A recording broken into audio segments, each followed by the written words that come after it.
Hello everyone, so last week I talked about Rise of Skywalker spoilers with Rey's story. Now I want to jump over to Kylo Ren. I will say that he's probably the most compelling character in the sequel trilogy. He's my second favorite behind Rey's character, but I think that Rey's story speaks to me more than Kylo Ren, because we kind of seen his story before of a person falling to the dark side and coming back. I know, spoiler, he does get redeemed in the Rise of Skywalker, so let's go ahead and just jump into those. So right off the bat, we jump into the story with Kylo Ren on Mustafar, seeking out the Sith Wayfinder to find his way to Exegol, and he's greeted on that planet by Emperor Palpatine, who's been behind the scenes, pulling all the strings all this time, like he's been doing since the prequels. He creates Snoke to manipulate Ben, to bring him to him so he can again turn to the dark side and possess him. So that's his plan going into it.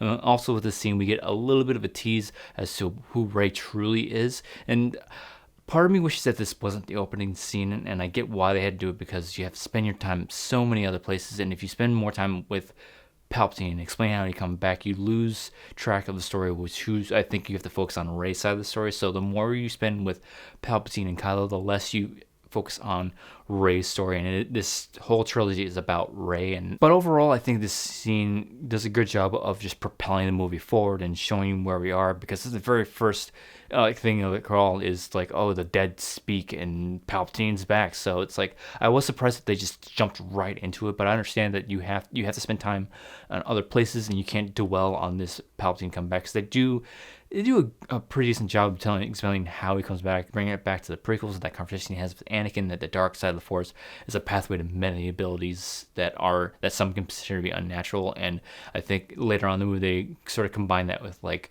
dark magic and Sith like science and things like that, just to bring him back. So if you look for it in the movie and you kind of concentrated a little bit on that, then you can sort of like piece the puzzle together, like, yeah, okay, so it's with dark side abilities and Sith science that he's able to come back from the dead and things like that. So overall, this scene works for me, but part of me kind of wishes that they would have spent a little bit more time on our places and just sort of like open it somewhere else. But overall, again, it's a pretty good scene. One of these things that they've done really well in this movie, at least, is expanding Force abilities. When you have new movies, especially in the Skywalker saga, you have to we've always been introduced to new ideas and new abilities in the Force. And in this one, we get to expand it upon more with the being connected to the Force, being able to communicate with somebody across like the galaxy.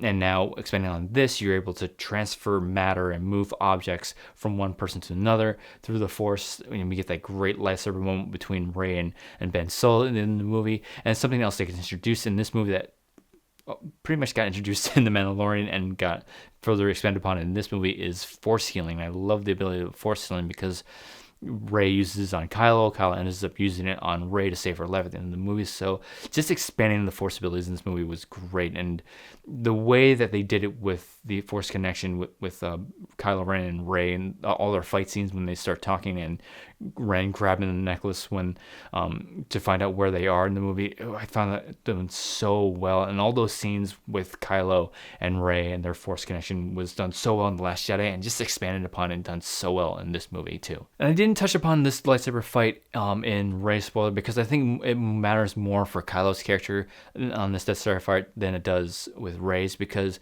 when he first confronts Rey in the throne room, when he breaks the Wayfinder that Rey finds in that room, I think it matters more because at this point Kylo is fully committed to the dark side, and he believes he just can't go back to his mother, because he just thinks that he's turned her back on her, and the way that he is now, she wouldn't accept him being a force for darkness, and he just feels that he's gone too far, he can't return, and he's trying to push that on to Rey and saying, like, now that you know the full truth that you are a Palpatine and you come from darkness, you can't go back to her like I can. So he's trying to validate his feelings. I think what this scene ultimately leads up to is Kylo Ren's realization that it's not too late for him, and his mother still believes in him, and she uses her last breath, her dying breath, to communicate with him. That just that one word is enough for him to realize that, oh, she's calling for me. And they hold such a deep connection in the Force that I think the word just speaks volumes to him, and that he feels her love and need for him to come home is that that's what brings him back to the light. And at that moment, it's when Rey stabs him, and that's the death of Kylo Ren. And through that, I think Rey also realizes that this is the power that she has, and this is the damage she can do to those she cares about. Because she tells him that much after she heals him, is that I did want to take your hand, Ben's hand, not Kylo Ren's hand. I wanted to take Ben's hand. So I think that and in itself speaks so much to Kylo, and that's what really brings him back to the light. And then the next scene where we see Kylo Ren is my favorite scene in the entire movie, when the memory of his father comes back to present him the choice again. Will you choose the darkness, or will you come back to the light? Because again and again and again, we've repeatedly seen Ben being presented the opportunity to come back to the light. And over again, he decides to reject the light and embrace the darkness. And I love that this scene mirrors almost exactly what happens in The Force Awakens, because it's again presenting him with the choice with his own father. Will you come back to the light? And in The Force Awakens, he chooses darkness and kills his own father. But now, this time around, his father again presents him the choice. Will you come back to the light?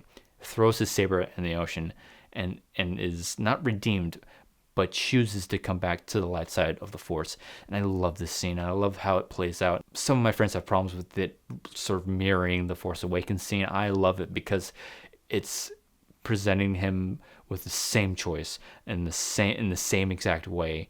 And this time around, he chooses to come back to the light and chooses the right path rather than the path that he believed that his grandfather wanted, when it really should have been coming to the light. So now jump to Exegol, and Ben shows up in a TIE fighter, oddly, which doesn't have the ability to jump to hyperspace, but that's one of the plot holes that I just don't get. They're going to have to explain maybe in a novelization or a comic book.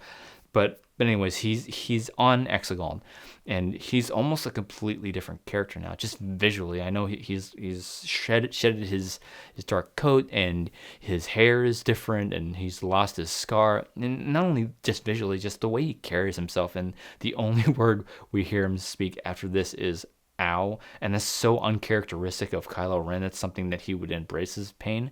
But I just love that that's the only thing that he says, and it's just because it's so out of character for Kylo Ren, but it's not for Ben Solo. And then he runs into the Knights of Ren, which, while we're on the topic of the Knights of Ren, I really wish we'd gotten to see more of them doing something, and other than just fighting Kylo Ren, just have them be people that he has to confront. This is last piece of his darkness that he has to overcome.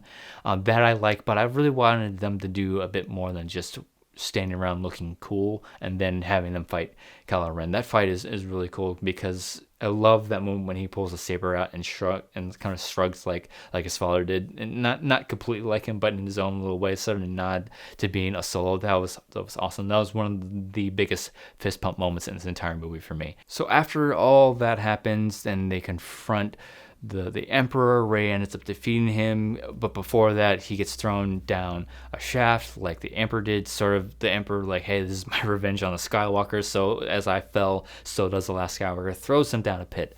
But of course, he comes back, and after Rey has defeated the Emperor, she obviously has died. And this is the redeeming part of Ben Solo. This is where Ben Solo gets redeemed. He's already turned back to the light, but he still has to answer for all his crimes and everything he's done in the name of the dark side of the Force. So how do you do it? I think this is the best way to redeem Kylo, is to sacrifice his own life to save Rey, and not in a way that makes Rey a damsel. She's already defeated the big bad guy. And what does she sacrifice to do all that? Her life. How does Ben get redeemed? Sacrificing his life for hers. And how does he do it? The same ability that Rey used on him to heal his wounds.